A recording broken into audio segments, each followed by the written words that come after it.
contact information. It will also be provided at the end of the presentation. So just a little bit about ourselves.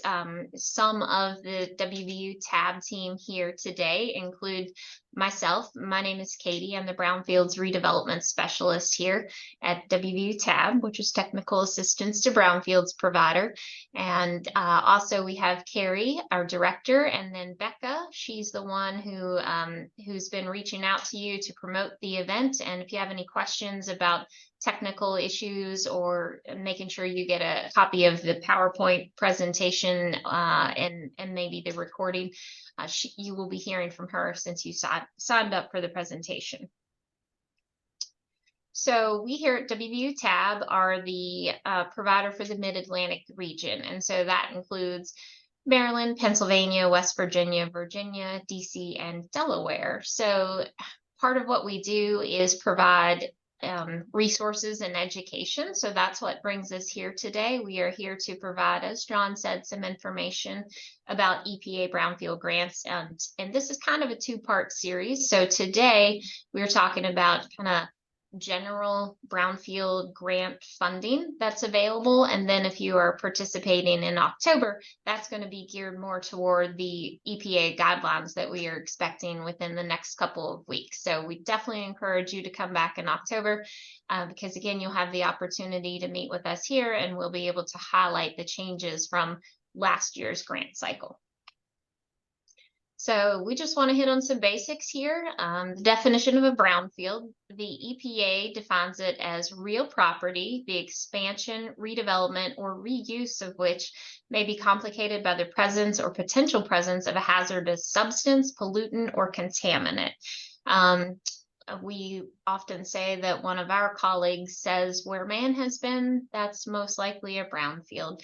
It can be something as what may seem as minute as a downtown office building that has asbestos and lead-based paint, and certainly can be as big as a former industrial site that is no longer in use. So why are brownfields bad? Well, a variety of reasons. Some of the obvious ones include, their eyesores, health hazards, decreased property values, safety liabilities, degradation of the environment, increased crime around the area, and then also the economic ripple effect. There are opportunities to focus in on the health hazards. So that's something we can help you with as well.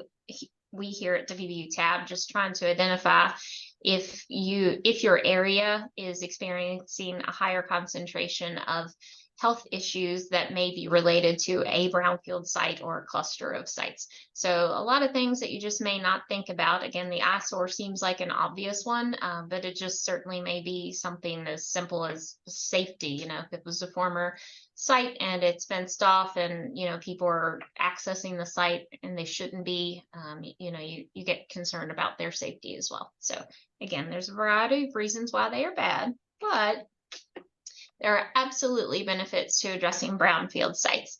And that includes, you can turn the health and safety liabilities into community assets. So you can absolutely spin that around and find ways to work through that. And again, take a property that was underperforming or just sitting vacant and being a liability into a great property again. You can create new and local jobs. It can result in increased property values, eliminate eyesores because you're improving the property and the area around it, link economic vitality with environmental benefits, support sustainable land use of land by preserving green space and preventing sprawl. It's one of my favorite things to talk about because redeveloping brownfield sites is great because you are going to have some existing infrastructure that's already there. So you're not going to have to extend it as much or maybe not at all. And you're also not developing, the beautiful farmland and open green space. So it's a great way to, again, just take advantage of a site or a building that's already there. You may be able to work with the building. It may be in a shape already that it's structurally sound, and you can just work to clean it up, abate any of the pollutants or contaminants, and turn that into a building and a site that is contributing to your downtown core.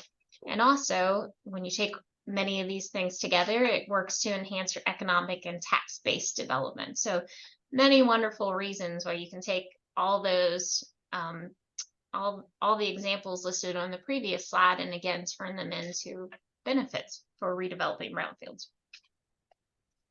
All right, so again, we are here today largely to talk about funding for brownfield sites. So why should you apply for a grant? Well, remediating a brownfield site can get expensive very quickly. So just like I mentioned why there are benefits to brownfield sites, they are also a scary thing for a lot of people to take on. You know, there are a lot of unknowns, and then some of the biggest unknowns are the costs. So the EPA provides financial support, and we here as your TAB provider, we work with the EPA to help you accomplish this. And this includes preparing a brownfield site inventory in your community. Do you have one site? Do you have 20 sites? So we can help you do that. Assess the site with your environmental site assessment, just so you can see how many contaminants you may be talking about and what might be the extent of it, and then cleaning it up. And then we can also, there are also tools through the EPA that we can certainly help you access, which would include a visioning process for the site, and then also working to redevelop the site. And then also there are opportunities that the EPA has for remediation that you just may not be aware of otherwise. I know I'm continually learning about the resources that are available, and I'm a TAB provider. So I'm pleasantly surprised to know all the things that just connecting with the EPA and their brownfield program can provide all those benefits to you.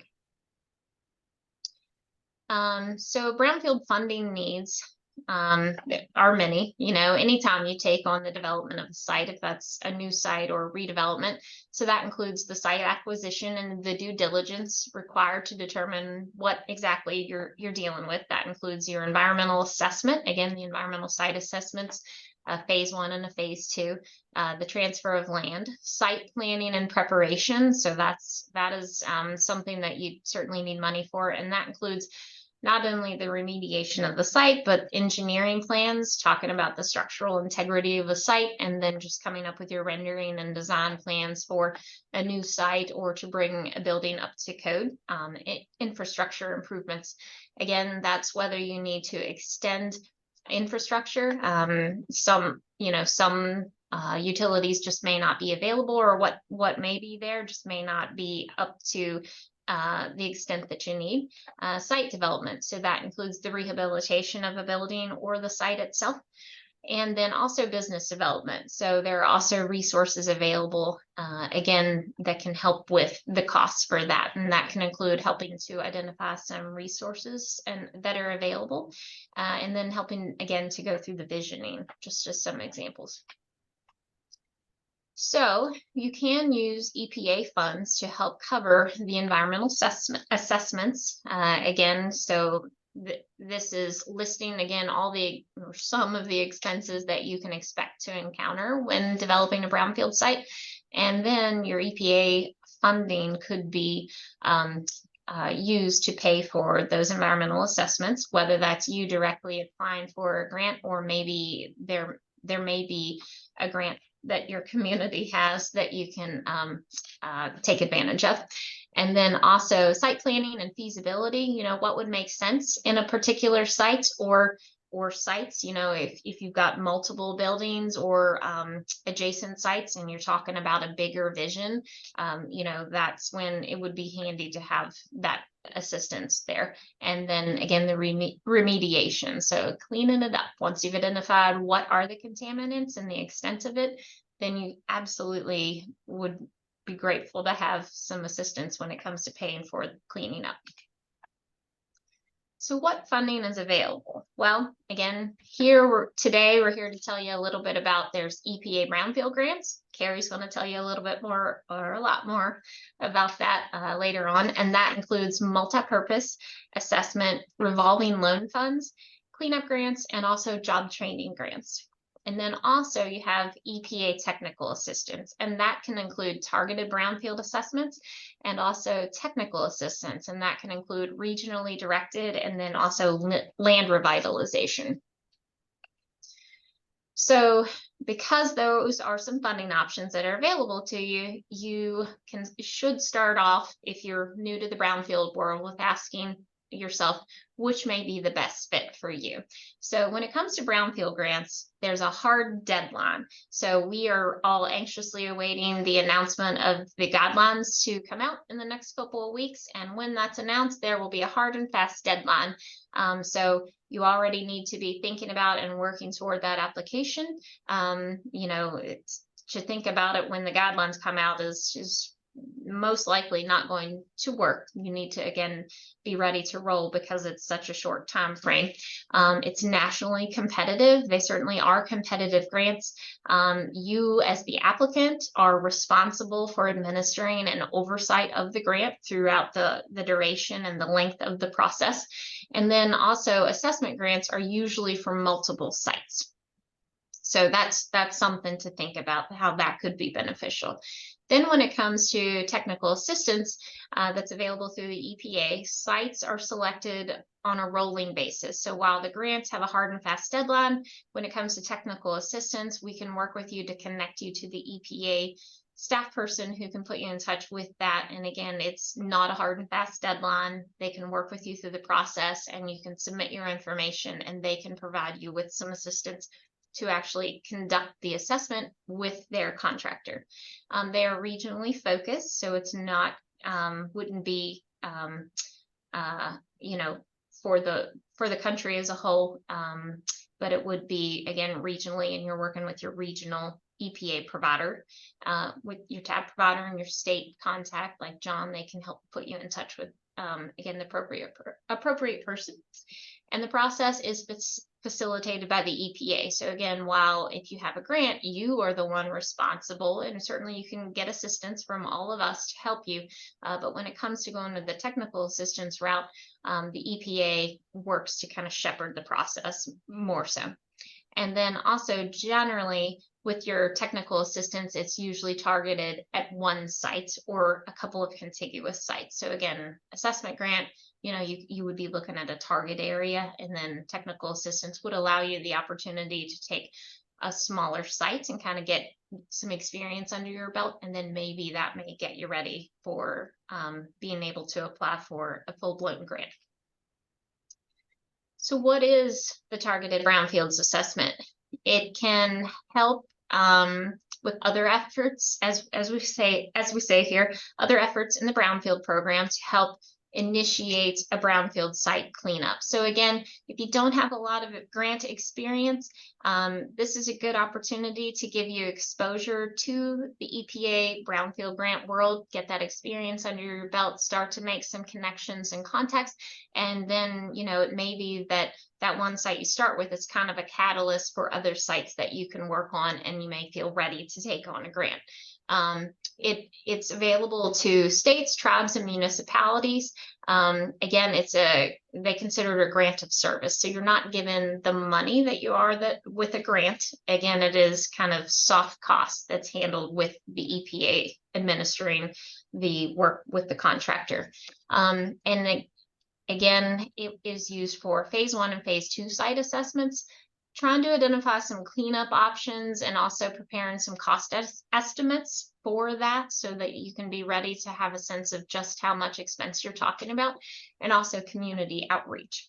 And generally, when you look at the information available for TBA's, services are generally for an average of $50,000 to $100,000. So it can be a significant help. When it comes to technical assistance for planning and reuse, it helps the community determine what could be the better use. Well, any use is better than sitting vacant, but it helps with, again, coming up with that vision and figuring out what would be the most appropriate use for this site or these sites to help turn them into robust, thriving businesses and properties. So that assistance, again, can help the community achieve these goals. It also helps you determine how to take on these barriers, because brownfields are a challenge, and getting that assistance gives you the support of the EPA staff who can help you overcome things that have, may have been a challenge in the past. Also, it gives you access, just as I said, with the EPA, who can help you go through the process, but it gives you access to those who are technical experts who are going to be actually going through the assessment process with you. And then it actually does, as we say, it leads to on the ground changes. So it's pretty cool that, you know, you're able to see some of this improvement happening so quickly, because again, a grant, you know, is for 3 to 5 years, and with the assistance, while you're at the mercy of the timeline for the EPA, but again, it's generally an easier lift for you. And again, that's could be just the start you may need, again, to get that help for one site that can springboard you into a greater plan for your community. All right, and so we would like to say, you know, if you have any questions about the technical assistance, just reach out and contact us. Again, our contact information is at the end of the presentation, so we'd be happy to talk with you more about that. So if you have decided that a grant is the best option for you, then you're going to go through the EPA grant application process. So you need to assemble your brownfield redevelopment team. It truly does take a team, and some of your teammates are going to include the property owner or owners, developer, investors, a potential buyer or tenants, stakeholders. When you go through the community engagement and the visioning process, you know, especially if it's contiguous sites and more than one site, you want to be able to bring the community in so they can let you know what they believe would be a good fit for the area and what would be in keeping with the neighborhood. So again, that would include your local government, nonprofits, just your individual property owners who are adjacent to a site, and it also includes investors and lenders. Other members that should be on your team includes the EPA, your qualified environmental professional, and we like to remind you that we here at CAB are there to help you too. And certainly John and his team with the Brownfields group in Pennsylvania. All right, and then finally, before I kick it off to Carrie, we want to let you know that we believe that, you know, really being able to come up with a good, thorough plan for the vision for your community should start with the identification of brownfield sites, and we call that a brownfield inventory. It's certainly an easier lift in some communities. Smaller communities, you know, they may be pretty obvious to you about, you know, the 1, 2, or 3 sites that are brownfields. But, you know, if you're in a bigger municipality or if you're looking countywide, you need to identify where are these sites, and then that information can feed into if you want to apply for an assessment grant, because the assessment grant, as mentioned earlier, is used for conducting those phase 1 and phase 2 assessments for multiple sites. So it really does lay the groundwork so you know what you're dealing with. An inventory is it's a living list, I would say. You know, it's probably never going to be complete unless, again, you are a small community. But even so, then, you know, buildings, you know, become vacant all the time. And so then you may, again, recognize that there could be asbestos and lead-based paint. But, you know, it's something that you are likely going to update, you know, as time goes on. But again, it lays the foundation so that you know exactly where are these sites, and then you can start to build that team that we just referenced earlier, and they along with the EPA and all of us, we are here to help you to figure out where to go once you've identified those sites. So thanks for listening to me, and I'm going to turn it over to Carrie. Good morning. Thanks, Katie. All right. So the first thing that you can start working on right now, even before you have guidelines, if you decide that you do want to apply for an EPA grant, is making sure that you are properly registered in all of the online websites that you need to be registered in, as well as if you're thinking about a cleanup grant, making sure that you have done all of the right steps in acquiring the property. So in order to apply for an EPA grant, you have to be registered with sam.gov, which is the website that the government uses to do business with anyone, grantees and contractors alike. You also are going to have to apply through grants.gov, which requires a registration. And in order to register with grants.gov, you have to have an updated registration at sam.gov. So that's a 1-2 step. And then if you're applying for a cleanup or a multi-purpose grant, you are required to own the site or at least one of the sites in a multi-purpose grant at the time of application. And in order to be an eligible property owner, you must also conduct AAI or all appropriate inquiry. And we'll talk a little bit more about that in a minute. Next slide. So SAM.gov is the System for Award Management, or SAM. It is a completely free official website of the U.S. government. It is where, as I said, you register to do business with the government. You may already be registered, but you do need to make sure that your information is up to date, and it does expire. So you do have to renew your registration regularly. At sam.gov, you can check the status of an entity registration, certainly for one that you're affiliated with. Sometimes you can see other entities that are registered if they're publicly listed, and you can search for those entities.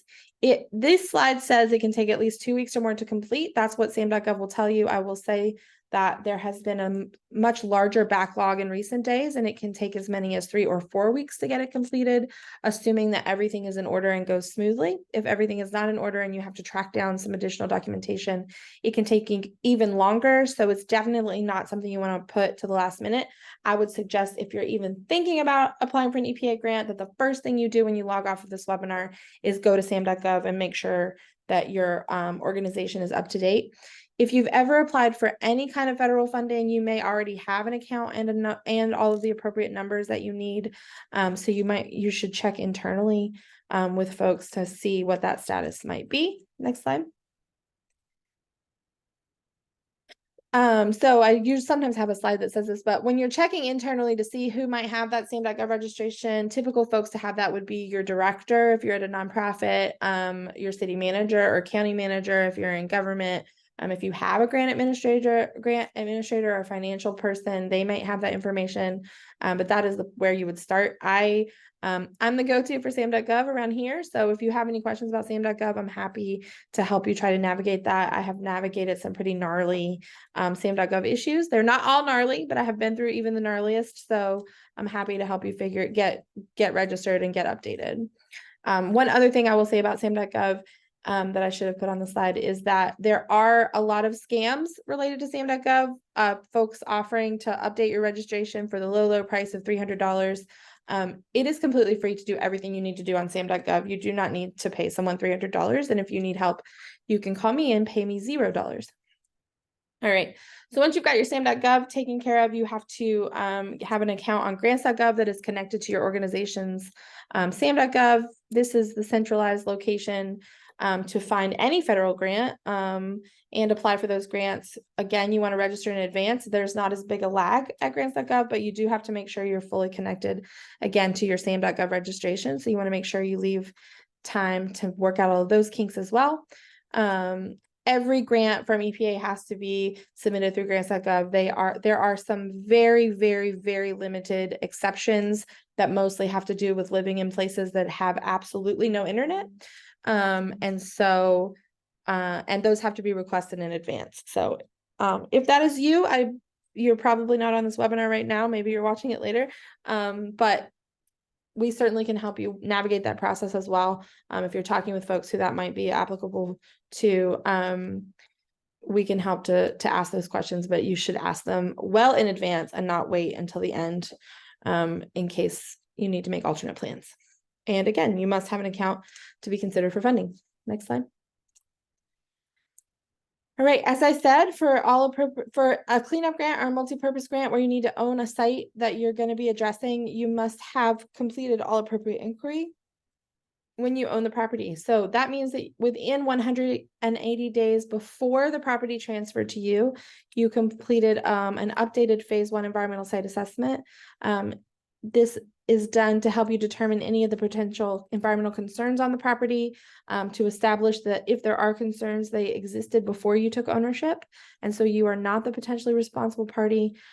This can help to protect you from some liability. It makes you eligible for EPA funding, and also generally just makes you aware of any of the history of that property and what may or may not have happened there, and what could have led to recognized environmental concerns. Next slide.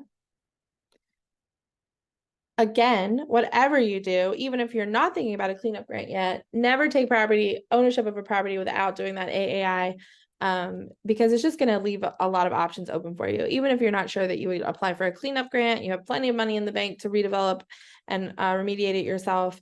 If you do the all appropriate inquiry, you're only going to open yourself up to more options for resources if something happens that's a surprise. And certainly there are lots of surprises in brownfield world. All right, next slide. So how do you determine which EPA Brownfield is right for you? There are 4 in this type of EPA Brownfield grants: multi-purpose, assessment, revolving loan funds, and cleanups, which is why you will hear them collectively referred to as MARC grants. We're going to go through just a quick overview of each type right now to help you get a better sense of which might be the right fit for your project. So for all of these grants, the entities that are eligible are state and local and tribal governments, general purpose units of local government, that might be a city or a county, or a borough, regional councils or redevelopment agencies, which may be a group of local government organizations. Great note from Jill in the chat that a donation is also taking ownership. If it sounds too good to be true, make sure you look into it. Other eligible entities for grants are nonprofit organizations, although certain kinds of nonprofit organizations are only eligible for cleanup grants. And then quasi-governmental agencies, in some states, like in West Virginia, economic development authorities are sort of government, sort of nonprofit, but they're also still eligible. Next slide. So a multi-purpose grant is best for a community that has a defined and discrete area that has 1 or more brownfield sites there. They don't give as many of these out. They are larger in scope than the other kinds of grants. They can include doing things like developing your inventory, doing your community engagement activities, site assessment, cleanup plans and reuse plans, actual cleanup activities, and developing an overall plan for revitalization. You do have to own, next slide. Okay, let's go back to multi-purpose, sorry. You do have to own at least 1 of the sites that you're going to clean up with a multi-purpose grant at the time of application. Generally speaking, you can do all of the activities that you would do in a multi-purpose grant with a combination of an assessment grant and a cleanup grant. So if you're not quite ready for cleanup and you still need to do some assessments, often it is more advantageous to do an assessment grant first and then a cleanup grant, or to have your site assessed and then just do a cleanup grant, just because there's more money in the cleanup bank, frankly. But there can be situations, certainly, where you have a complex project or you have something that is moving quickly, but you need that funding and you don't want to wait for a couple of cycles to go through, where you would want to apply for a multi-purpose grant. And we can definitely help you evaluate on a case-by-case basis for any of these grants or any project, kind of what might be a better fit. Next slide. Assessment grants are often where you would start if you're new to the EPA Brownfield program and are ready to take on a grant yourself. These provide funding to develop a brownfield inventory, to do a number of planning activities, and then to do, of course, environmental site assessments as well as community outreach. You can do all kinds of different planning activities. That link in the slide takes you to a really great list from EPA that has examples of the kinds of planning activities you might do. It also kind of lays out for you what the scope of some of those look like and estimates for how much they cost, which is very helpful when you're building your budget. It is not a comprehensive list, so there may be other things that would fall under planning that are similar to the things listed but not explicitly listed. And again, that's something that we can help you kind of think through and navigate. Next slide. There's 3 kinds of assessment grants right now. There are community-wides, which are the most common. These are recommended for communities who are just starting to address brownfields in their community, as well as those who have ongoing efforts. It's also, they are community-wide, so they expect that you're going to be assessing more than 1 site. So if you have several sites in your community that you want to look at, this is a great place to start. It does not require, you do not need to own any of the sites that you are assessing, and you do not have to ever intend to own any of the sites that you are assessing. Often states have community or have assessment grants, and we'll talk about that in a minute. Certainly, Departments of Environmental Protection are not traditionally in the business of buying and redeveloping sites, but they can definitely assess them and get them ready for others to do that. So you do not have to own or have plans to own. I currently have an assessment grant. I work at a university. I'm never going to ask them to buy me a brownfield.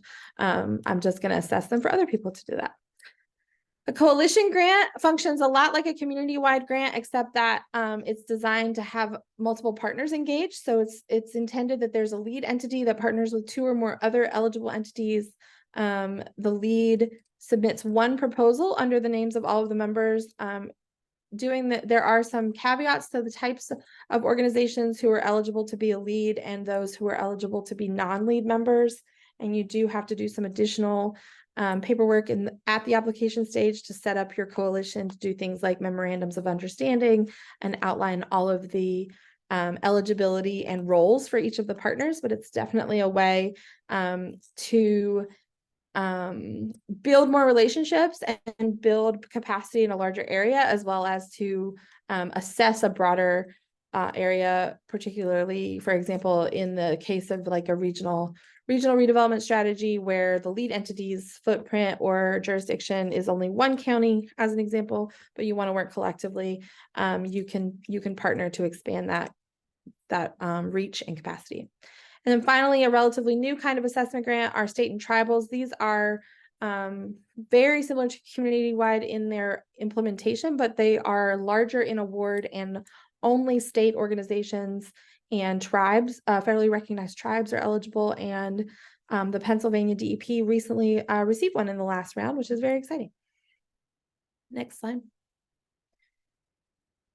Revolving loan fund grants will not be in the next round of funding, but just as a quick background, these provide funding to create a revolving loan fund that provides loans and subgrants to carry out the cleanup of brownfield sites. These are definitely grants for higher capacity organizations who are very familiar with brownfields, possibly who have done other kinds of revolving loan funds before. They're very complex, and so it's certainly not where you would want to start. But you can use a revolving loan fund to provide no interest or low interest loans for cleanups. You can also do some subgranting to other eligible programmatic costs. And you can apply either individually, or you can also form a coalition for your RLF. And if that's something you're interested in, we don't spend a lot of time on RLFs in webinars like this because, as I said, it is a much smaller pool of folks who are applying. So it's usually better to talk it through in a one-on-one consultation, which we're happy to do. Next slide. And finally, cleanup grants. These provide for cleanup activities. I know you're shocked. So remediation at a single site or potentially multiple sites. Again, you do have to own the site that you're applying for a cleanup grant at the time of application. You can also do some environmental monitoring, cleanup oversight, and some sampling activities, as well as identifying your cleanup alternatives with not identifying your cleanup alternatives. You can do some sampling as you're going through your cleanup process. And you do have to have already completed a phase 1 and a phase 2 or equivalent of a phase 2 environmental site assessment in order to apply, and have developed what's called an analysis of brownfield cleanup alternatives, where you discuss the different options for cleaning up the site and what those cost estimates are as part of your application. Next slide. Some other extra steps for cleanup grants. You do, again, have to own the site at the time of application. You have to host a public meeting before you submit your application. You do not have to do that with others. And you have to notify your community no later than 2 weeks before submission that you are applying.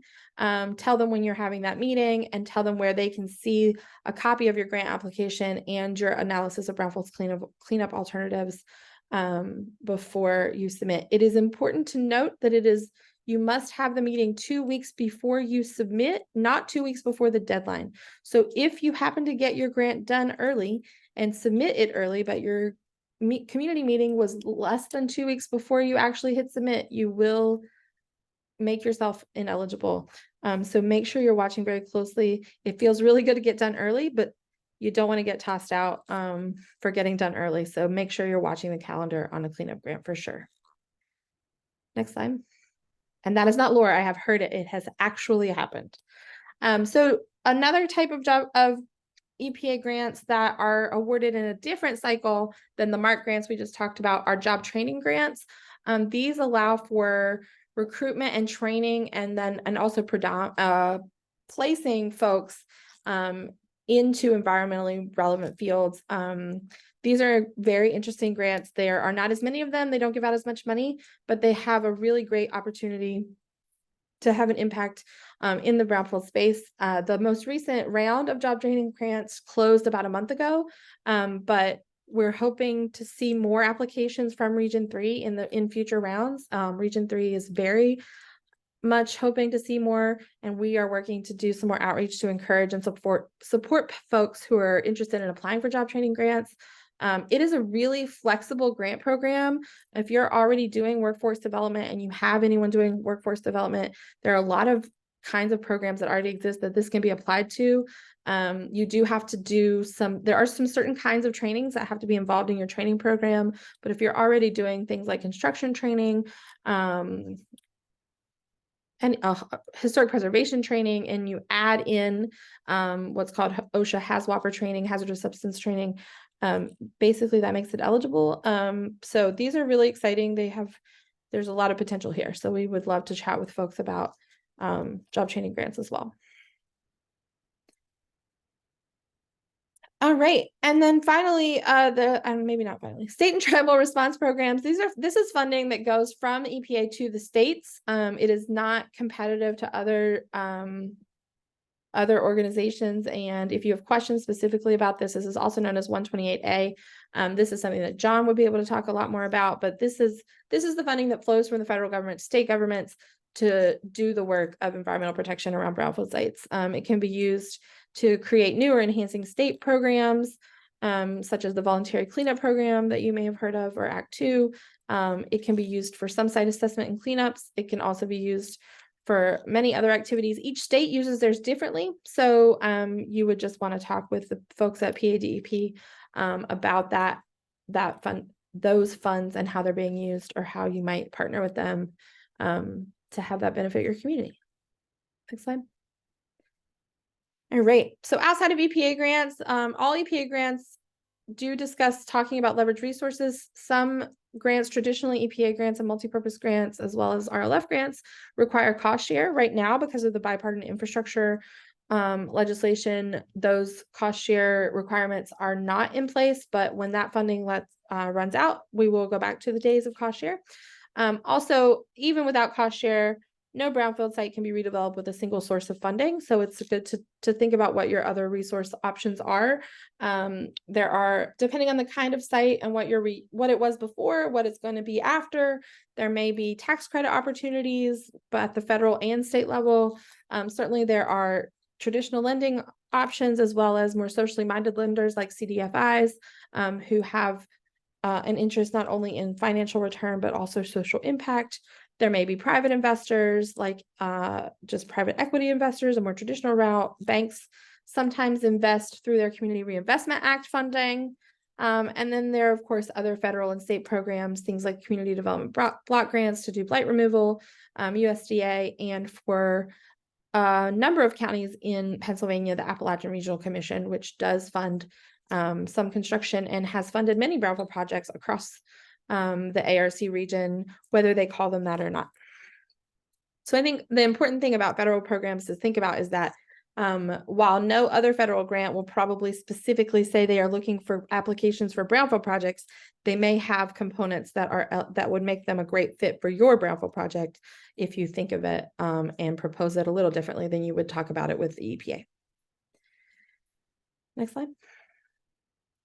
So if you do decide that an EPA grant, a MARC grant, is for you, this is just a quick map of what that process usually looks like. We recommend that at the beginning of the calendar year, you start to think about what sites you might be interested in looking at.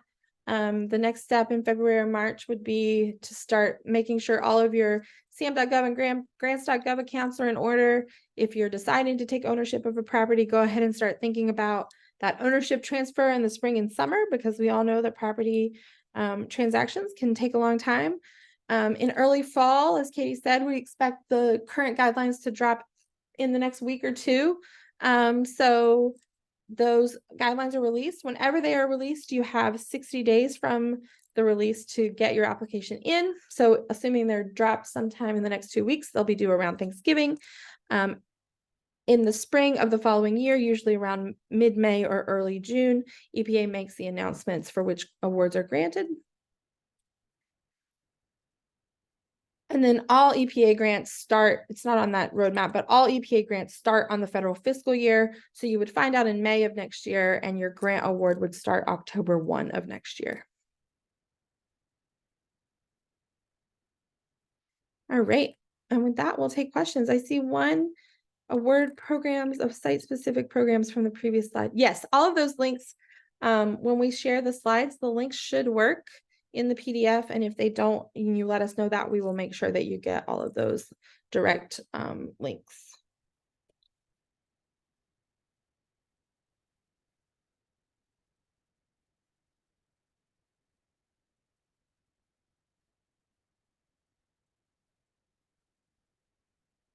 Is it all right to just jump in with questions, or would you prefer in the chat?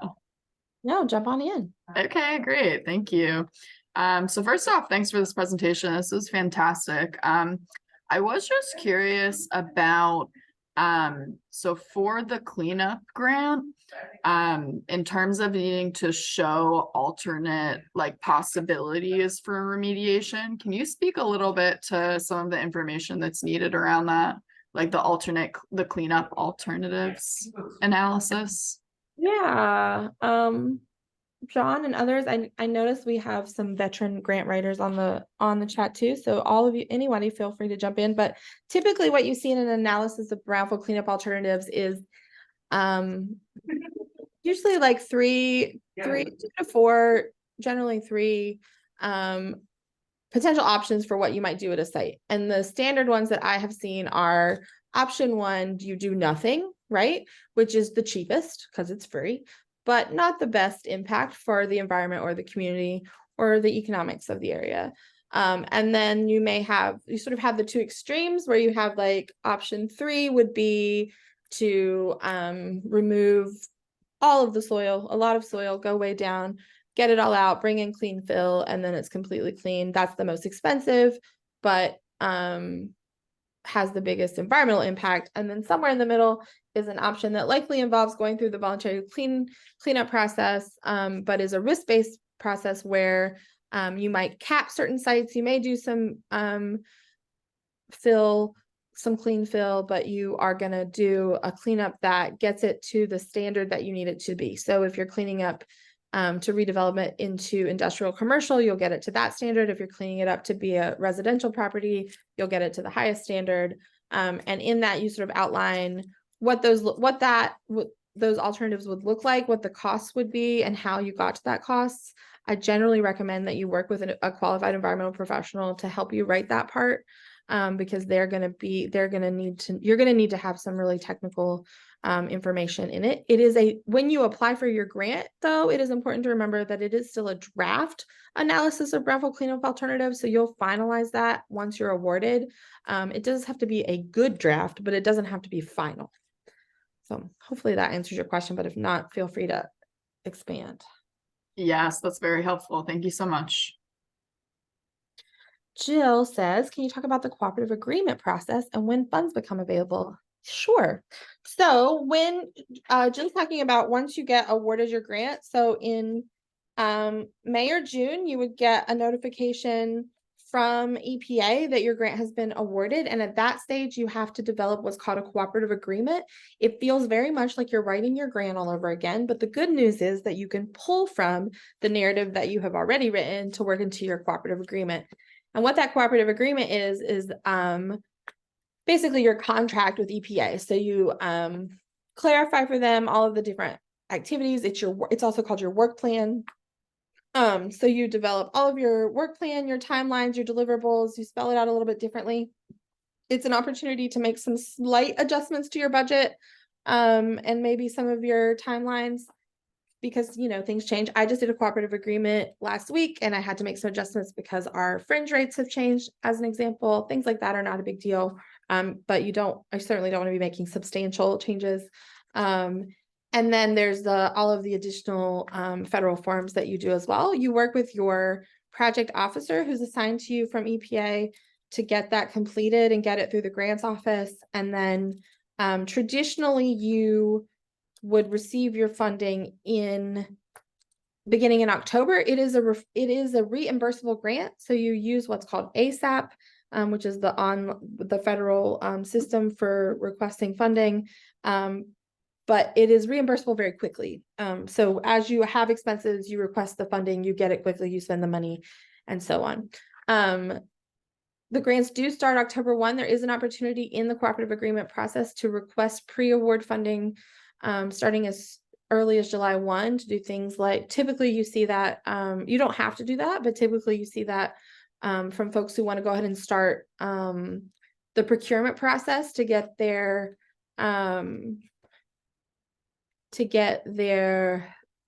qualified environmental professional on board, or to do some of the administrative setup on your own end. I've done that in a pre-award process before. But again, these are things that we can help you with, and that your project officer can help you with as well. One of the things you'll see in your cooperative agreement is that EPA's project officers have what they call a substantial involvement, which means that, sometimes you have a grant officer and you just give them your reports and you don't talk to them except for quarterly at other agencies, and then you go along with your business. But EPA's project officers are very involved, and they you want to engage with them throughout your application, not your application process, throughout your implementation process. And I completely unbiased will say that we have really great project officers in Region 3, some of the best in the country. And so they can be really helpful to you and answer your questions. We also are here to answer your questions. So typically, as soon as those grant announcements come out, we will reach out directly to everyone, even those who were not funded, to sort of talk about your next steps, to say what those next steps are and how we can help with those next steps. So I hope that, let me know, Jill, what else I missed in that. And thank you for that great suggestion. The CA process can be surprising and also incredibly fast. So they ask you for that very much more quickly than I realized, frankly, until I was a grantee. So it is good to know that that's coming, but it can feel very overwhelming, but it's important to remember, I think, and helpful to remember, that a lot of the questions in the CA are rephrasing of things that you've already written. So you don't have to start from scratch. You can start from what you already submitted to them. And in fact, it should match, because that's what the reviewers selected for funding. Yeah, I'll add to that. I think we had 2 weeks once we got our assessment grant to put the work plan together. But yeah, I mean, we were overwhelmed completely, like, oh my gosh, no, how are we going to do this? And then we realized that pretty much it's not that it's cut and paste, but a lot of it is information that you've already done. Yeah. You've already got this done. You just have to kind of put it in a new format and put it the way your project officer would like to see it. Yeah, and you'll find out privately before public announcements come out, you'll hear from a project officer and they'll tell you that the news is embargoed. We can still help you in that period when the news is embargoed. We're also not going to tell anyone. And we can help because they tell you early and you can go ahead and start working on your documents before it goes public. So we are here to help you from that point. We don't always know before it goes public, but you can reach out to us and say, hey, we got this and we have no idea what to do with this EPA form 4700. Or how do I do my budget detail? And we also have some templates that we can share with you to help you with some of those forms as well.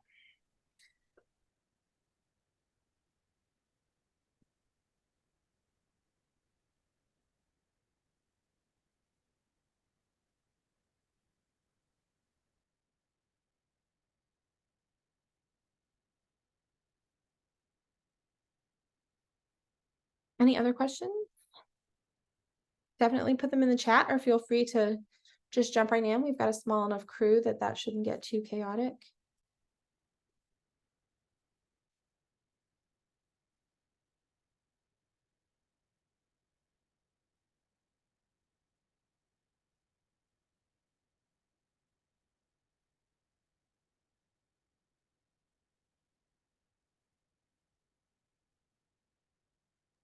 All right.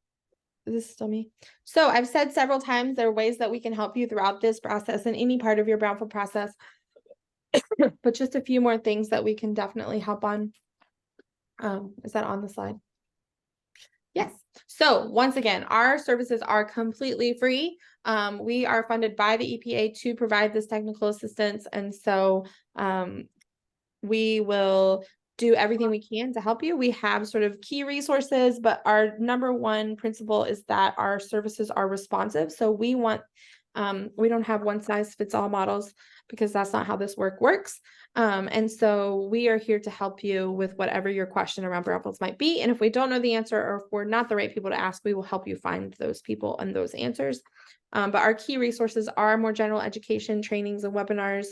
We can also help with resource identification. We cannot help you write your EPA grant, but we can walk through the guidelines with you and answer any questions you have about the different sections, give you tips and tricks on those sections. We do offer grant review services. So if you give us your grant in advance of the deadline, we can review it as if we were an EPA reviewer and tell you where you might want to strengthen the different sections. We also have some resources available to help develop what are called resource roadmaps, which is an in-depth look at your project and what all kinds of funding might be applicable to that. And we are currently accepting interest in a resource from projects who need a resource roadmap. So if that's something that you want more information on, please reach out to Katie about that.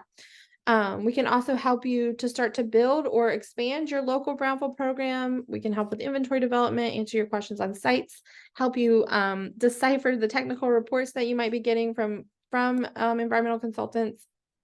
And then we also have a partnership with our design school at WVU that can help with design, project design, site design, conceptual designs, as part of a community engagement and visioning process, as well as really any other kind of sort of site-specific questions that you might have. Something we get a lot is about eligibility. So we'll do some help you with thinking through the eligibility and that sort of thing. Really the site-specific assistance is where that sort of responsiveness really comes in, where it's just whatever your specific question might be, we'll try to figure out the answer or the best resources for that. All right, some upcoming events. We're very excited to join Pennsylvania at the their Brownfields conference in March. Currently that conference is looking for sessions, and you can click that link to submit your session idea. We will be there. We will have some additional grant writing information and grantee support there. So we hope to see you. And if you have questions about that, I think John can answer those right now. And then part 2 of this webinar series on October 12th, we're going to really dive into those EPA grant guidelines. They should be released by then. So we will have the latest information and we can walk through that. That is a great, that webinar is great for folks who are planning to apply in this round. You certainly can listen in if you're not, but we do get really into the weeds of those guidelines. So it's a good resource for that specifically.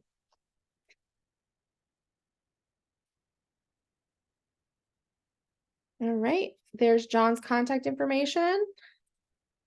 Oh, Becca's noting that on that slide, it said that that October's webinar is at 11, but it is in fact at 10 a.m. and we will correct that in the copy that goes out. But there's all the contact information for PA DEP.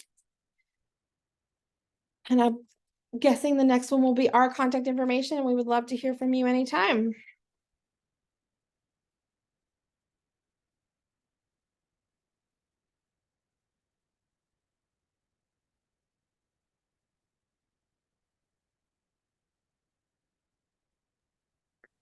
Thank you so much, Carrie. You should, if you have the latest version of Zoom, you should see a poll with some post-webinar questions. We would really love to get your responses on there, as that helps us with our own grant guidelines and making sure that we're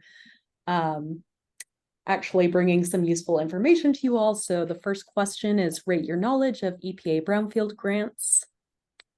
And the second one, do you plan on applying for an EPA Brownfield grant for the upcoming fiscal year? Okay, thank you so much for responding to that. So we will, as I mentioned before, get a copy of the link to the recording and the slides to you all. So thank you so much for your time and attention, and have a great rest of your day.